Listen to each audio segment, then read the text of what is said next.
Lovely. Well, hey guys, welcome to Xchanges Art Gallery. My name is Joshua Franklin. I'm an artist who currently lives in Victoria. I was born in the Czech Republic, spent a fair amount of time there, grew up in Southern California, and then moved to Canada about 10 years ago, so I hopped around a little bit. But I was able to go to the University of Victoria where I did an undergraduate degree plus an honors program. While I was there, I was really interested in abstract painting, kind of the intersection of painting and sculpture, interested in ideals of formalism, material, and such. And while I continue that in my practice, this show, which I'll describe momentarily, is kind of a new venture into my art practice. So I was able to exhibit here a new body of work that just recently conceptualized and developed. This show is called A Home Without Innocence. And in it, I utilize looking at my childhood homes as a means to contextualize kind of physical and mental space and how those are attached. This work deals with a little bit of some hard subject matter, but it deals with looking into ending the cycle of abuse. As a young kid, I experienced sexual abuse in the home. Now being at a place where I can, talk about it, I've worked through it, feeling very fortunate.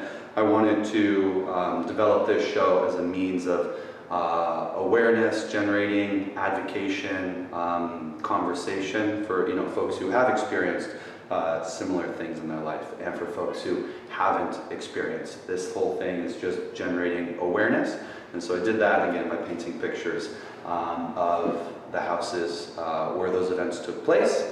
So I'll show you 3 selected works here at Xchanges. We'll start with this work here.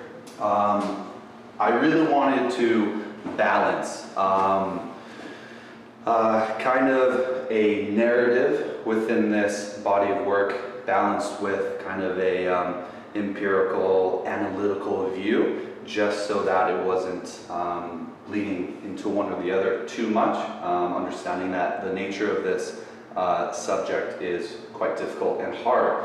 So one of the ways that I wanted to allow an entry point for viewers was to be able to paint these pictures of the outsides of the houses that I grew up in. Nothing is too, it's not eliciting anything too difficult within this picture. So I have a few pictures in this show that are just the outsides.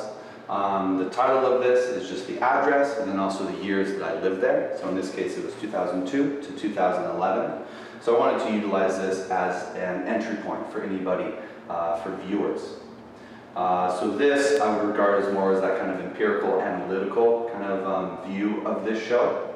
And then if we move on to a work over on this wall here, this is where I start to delve into the more narrative side, the uncomfortability of moments within the cycle of abuse. This work is called Our Shared Bedroom. This details one of the rooms that I shared with a family member.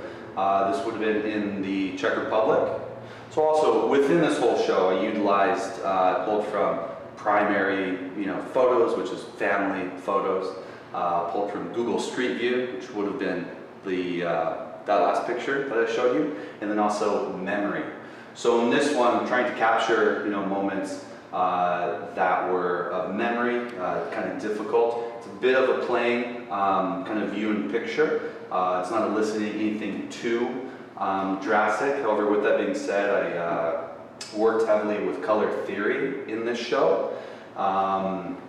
So these colors all kind of, the wall colors coming from Naples yellow, but eliciting, something. There's this one color that was quite interesting called hospice yellow. So, jaundice, something is wrong, the end of life, your body starts to take on these colors that are unhealthy. So it's this room that is eliciting just a little bit of potentially a psychological reaction there. This bunk bed, something that was in that room, but it's very precarious. It's its size is a little warped, potentials of it being uncomfortable. And then besides that, the primary colors, childhood room. So there's kind of that balance of narrative and analytical viewpoints. And then I'll walk you over to a painting here. Still kind of, as I just developed this work, as viewers are coming in and seeing it, I myself am still kind of pulling from it. I can't wait until maybe 6 months or a year after it's sat for a while and I haven't seen it to revisit it and to look at it kind of with fresh eyes. But I was very interested in this picture. One of the largest paintings I was able to create with the least amount of information on it.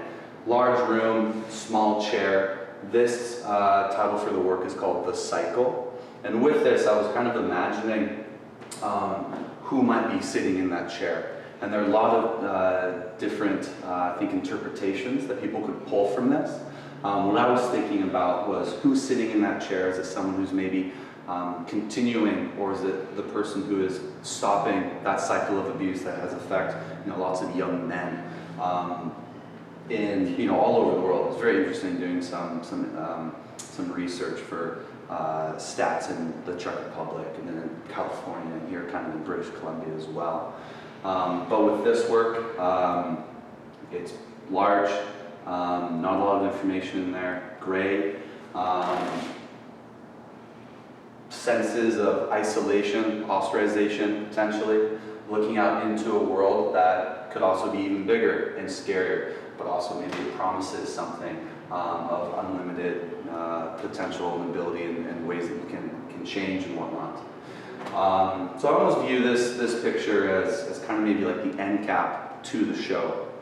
And this is the only picture that isn't, it doesn't come from a picture or Google or memory. This picture is completely fictitious, but I think it has, it enables a conversation regarding this whole show, which is about conversation. So with that, there are a few more works here, but feel free, please do come and visit. Closing on the 23rd, 2022, October 23rd. And yeah, so I think that's probably that.